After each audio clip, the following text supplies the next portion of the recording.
10th class important questions from Teja Statistics.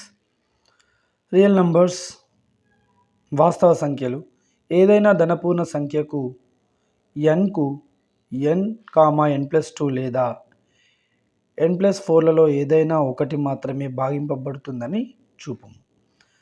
రెండవ question 11 × 17 × 2 plus 17 × 11 × 5 అనేది ఒక సంయుక్త సంఖ్య అని ఏ విధంగా నిరూపిస్తావు వివరించండి. Third question logarithm value of 343 divided by 125ను విస్తరించండి.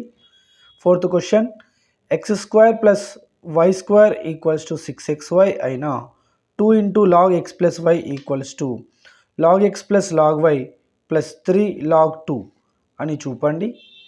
Next fifth question 2 log 3 + 3 log 5 - 5 log 2ను ఒకే సంవర్గమానంగా రాయండి. చాలా important question. Sixth question 2.3 power x = 0.23 power y = 1000 అయినా 1/x - 1/y విలువను కనుగొనండి. నెక్స్ట్ సెవెంత్ క్వశ్చన్ అండి 2x + 1 = 3 - x అయినా x విలువను కనుగొనండి. అండ్ ఎయిత్ క్వశ్చన్ చాలా ఇంపార్టెంట్, ఇది కూడా ఎగ్జామినేషన్లో చాలాసార్లు అడగడం జరిగింది, ఒకసారి చూడండి.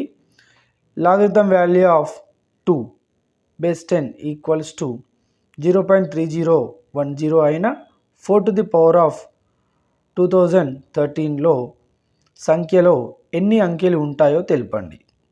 యూక్లిడ్ భాగాహార శేష విధి ఆధారంగా క్రింది జతల గాసాబాను కనుగొనండి. ఓకే, అంకగణిత ప్రాథమిక సిద్ధాంతంను వివరించండి అనేటువంటివి 10 questions in 1 class.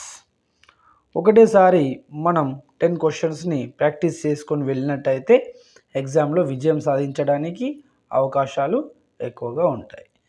Very good, thank you.